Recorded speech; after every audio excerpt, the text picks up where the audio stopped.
Pour respecter les traditions, nous ouvrons cette séance de l'Académie nationale de chirurgie. Nous avons le plaisir d'accueillir une quinzaine de collègues en ligne et puis à peu près autant sur place au siège même de l'Académie.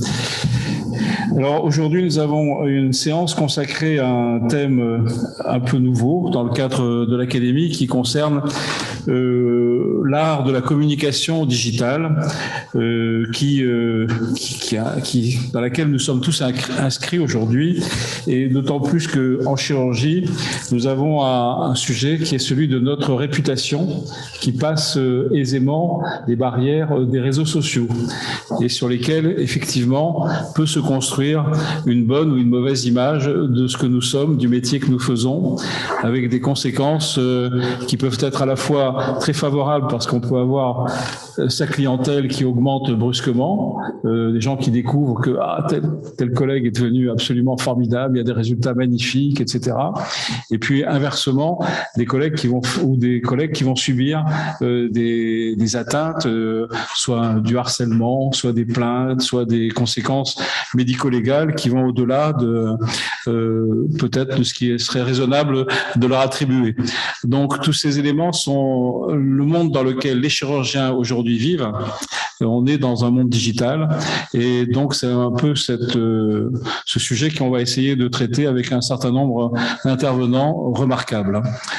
Mais comme d'habitude, je passe la parole au secrétaire général, peut-être pour un petit point d'ordre du jour, Non, juste rappel. Une information pour vous annoncer que nous avons appris le décès de Jacques Duparc, un patron emblématique d'orthopédie, qui a été président de la Sofcote, chef de service à Bichat pendant des années. L'enterrement aura lieu vendredi à 10h rue Courtambert. Voilà, Monsieur le Président.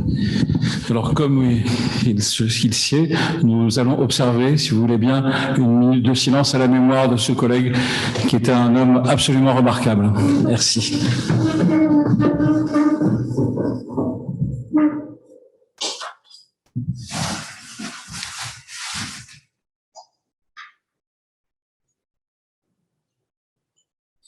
Écoutez, merci.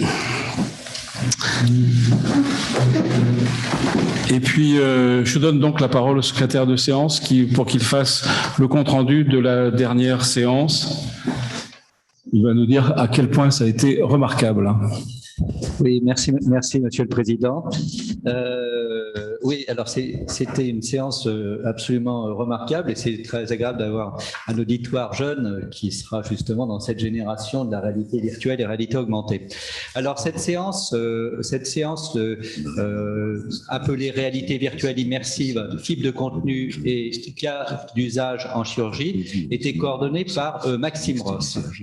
Alors le président Alberto Benamou a donc ouvert la séance et remercier Maxime Ross de l'avoir coordonné.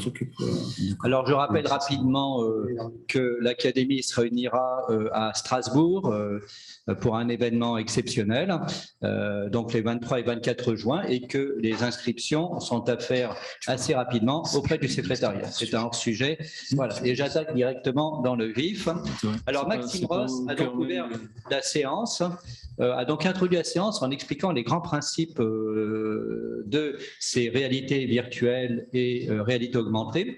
Alors, dans la réalité virtuelle, on entre dans un autre monde, le plus souvent au travers d'un masque, en intégrant une autre réalité. Et dans la réalité augmentée, on reste dans le monde dans lequel nous vivons, mais certains aspects peuvent être amplifiés et mieux distingués. L'entrée dans la réalité augmentée, RA, nécessite souvent le port de lunettes spécialement adaptées. La réalité virtuelle est issue des jeux vidéo. En médecine et chirurgie, la réalité augmentée va permettre d'améliorer la précision et la stratégie de l'acte opératoire, de guider les robots et servira de base à l'intelligence artificielle. La réalité virtuelle va permettre l'apprentissage et le perfectionnement des chirurgiens, mais également la planification chirurgicale. La première communication a été faite par Jean-François Hull, étude de l'anatomie en réalité virtuelle immersive. Apprendre l'anatomie à l'aide du numérique. Les modèles pédagogiques d'apprentissage traditionnels passe maintenant la main à un modèle en réalité virtuelle, collaboratif, interactif, distanciel et ludique, accessible partout et à toute heure. La réalité virtuelle immersive est un outil récent pour l'apprentissage de l'anatomie. Elle améliore la compréhension du rapport spatial des structures et la rétention mémorielle. Elle met en rapport dans un monde virtuel l'élève et le professeur qui enseigne et corrige. Les logiciels utilisant la réalité immersive en anatomie sont peu nombreux. Un nouveau projet pédagogique nommé Anatomie Studio 2 est exposé dans la communication. Il propose une dissection anatomique à partir de coupes anatomiques serrées. Ce projet est développé avec le professeur Georges de l'Institut technique supérieur de l'Université de Lisbonne et il est lui-même titulaire de la chaire d'anatomie numérique de l'Université de Paris. Il y a eu de nombreuses questions, de nombreux participants connectés. Alors la question de Jean-Claude Coffinal, apprend-on mieux en technique immersive? Oui, des études le confirment. Le président, peut-on reconstituer l'anatomie d'un patient à partir d'une IRM? Oui, c'est possible à partir de scanographie et d'enjeux scanners. Question que j'ai posée, ce modèle évoque le métavers, l'intelligence artificielle peut-elle remplacer l'enseignant? Oui, c'est tout à fait possible. Hélène Sussman et Ronald Virag, est-ce utilisé dans d'autres universités? Ces cours d'anatomie en particulier sont en accès libre et donc connectables à distance. Patrice Leploc-Prigent souligne l'intérêt du travail de l'étudiant dans les manuels, celui-ci étant complété par cet apprentissage en réalité virtuelle. Ensuite, Maxime Ross et Guillaume Pourchet, qui est en pleine forme, donc a présenté à la suite de cet accident, et donc c'est un plaisir de le voir aujourd'hui, a présenté simulateur réalité virtuelle immersive en images de synthèse. Faisant le constat d'un manque de formation pratique de la chirurgie lors de l'internat, mais également de la nécessité d'un apprentissage des techniques innovantes pour les chirurgiens seniors, Vituali-Surge, start-up française, développe des modules de simulation en réalité virtuelle pour différents actes dans un environnement sécuritaire avec la capacité de répétition infinie. Ces modules permettent un apprentissage et un perfectionnement en étant immergés dans le corps de l'opérateur. Le développement des chirurgies minimales invasives avec des instruments chirurgicaux nouveaux a rendu nécessaire cet apprentissage virtuel pour accélérer la courbe d'apprentissage. Un projet de recherche a été développé pour déterminer l'intérêt et l'impact de la stimulation réalité virtuelle sur l'apprenant dans le cadre de la chirurgie de l'obésité. L'efficacité de l'apprentissage en réalité virtuelle de la sleeve gastrectomie a été testée. Les résultats intermédiaires de cette étude ont fait l'objet d'une publication dans le journal Surgery for Obesity and Related Diseases, SOARD, qui confirme l'intérêt de la formation en réalité virtuelle du fait de la diminution de la charge mentale, de l'effort physique et du stress chez les apprenants. L'apprentissage en réalité virtuelle permet de diminuer donc la charge cognitive du chirurgien et améliore ainsi son efficacité par les automatismes acquis. Question commentaire, Christopher Simons, qui souligne l'importance de la puissance graphique de la réalité virtuelle dans l'apprentissage de la robotique.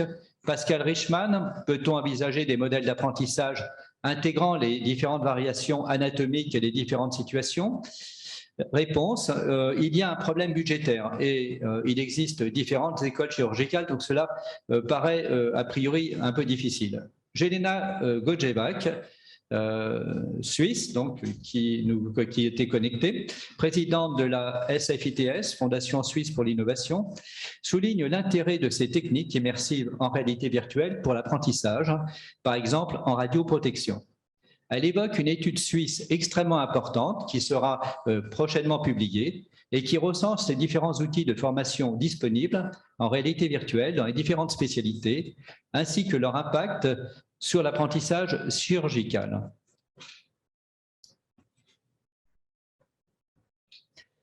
Maxime Ross a ensuite présenté point de vue vidéo à la première personne en VR immersive, réalité virtuelle immersive, transmettre les savoir-faire. Le Revinax est un nouvel outil pédagogique de formation des étudiants et des professionnels de santé.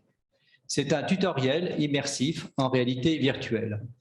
L'apprentissage chirurgical par la projection du chirurgien dans une réalité virtuelle dans laquelle il intervient à la première personne. Le but est d'optimiser l'apprentissage en apprenant au travers des yeux du chirurgien expert dans un cadre interactif. L'utilisation de cet outil permet de diminuer la charge cognitive et mentale des apprenants et d'obtenir une meilleure compréhension et donc un gain de confiance. L'intervention d'un enseignant reste nécessaire. Par ailleurs, le contenu peut être créé rapidement, à moindre coût, et déployé à grande échelle dans un module allégé. Cela permet un apprentissage à distance des chirurgiens et c'est un apport de savoir-faire dans les zones défavorisées. Cet outil a prouvé son efficacité dans des études prospectives randomisées et publiées. Questions, commentaires. Le président souligne l'intérêt de ces méthodes immersives pour l'apprentissage. Philippe Marre a souligné l'importance et le rôle du formateur. Pascal Richman indique l'intérêt de développer différents scénarios en fonction des anatomies. Daniel Loisance interroge sur les financements possibles de ces startups françaises. La présentation suivante a été faite par Pia Vesser, qui est entre Genève et Paris. Utilisation de la réalité virtuelle, de la VRV, dans la gestion de la douleur et l'anxiété des patients lors du parcours chirurgical. La réalité virtuelle est une technologie puissante qui permet une déconnexion physique et psychique du sujet avec la réalité. L'utilisation d'un environnement virtuel en 3 dimensions et la mise en exergue synchrone de plusieurs sens, tels que la vue et l'audition, permet une immersion complète des utilisateurs. Les champs d'application de cette technologie sont vastes et la médecine a su en tirer profit ces dernières années. L'intervention au bloc opératoire ne s'arrête pas au succès chirurgical. L'accompagnement des patients avant et après l'opération est essentiel dans un contexte de stress aigu. Les moyens pharmacologiques et humains, parfois limités, ont laissé place à des prises en charge alternatives comme l'hypnose. Associer la réalité virtuelle à l'hypnose permet de potentialiser l'immersion nécessaire pour détourner l'attention des patients subissant une situation stressante et douloureuse et d'améliorer ainsi l'impact à long terme sur la consommation d'antalgiques et d'anxiolytiques. Le stress préopératoire augmente le risque chirurgical. Les patients portent un masque de réalité virtuelle, l'HypnoVR, qui a été développé initialement par des anesthésistes à Strasbourg. Les patients peuvent choisir le thème et la musique. Plusieurs études prospectives randomisées chez des patients neurochirurgicaux ont permis d'évaluer l'effet de cette technologie sur le stress et la douleur ressentie au cours des 3 temps de la prise en charge chirurgicale, avant, pendant et après l'opération. Des paramètres objectifs tels que le cortisol et la prise d'antalgiques ont été mesurés. Les premiers résultats sont positifs, avec des effets sur le court et moyen terme du patient. La réalité virtuelle semble avoir une place prometteuse en chirurgie, autant au service des chirurgiens que du patient. Question, commentaire. Jean-Louis Béraud, peut-on utiliser cette technique dans d'autres spécialités? Tout à fait. Hubert Joannet, peut-on inclure ce procédé dans les programmes RAC? Réponse Pascal Richman, cela rentre bien dans la RAC. Pascal Richman, quel est le pourcentage d'échec de cette méthode? Il est extrêmement faible et ne concerne que quelques patients récalcitrants à ces techniques. Ensuite, François Lins de Toulouse nous a présenté le parcours ambulatoire patient en réalité virtuelle. La réalité virtuelle est devenue incontournable. L'engouement économique et les investissements autour du métavers confirment le potentiel de développement de cette technologie. Les chirurgiens doivent s'en emparer et le mettre au service du compagnonnage et de leurs patients. La plupart des publications scientifiques montrent des effets significatifs de l'hypoanalgésie médiés par la réalité virtuelle sur le temps opératoire en étudiant plusieurs paramètres tels que la consommation d'opioïdes. Un autre axe d'investigation est la formation du patient en préopératoire pour diminuer le stress depuis la consultation jusqu'au jour J. Une vidéo à la première personne et donc dans les yeux du patient est présentée. Cela permet au patient de vivre son parcours de chirurgie ambulatoire avant d'y être confronté.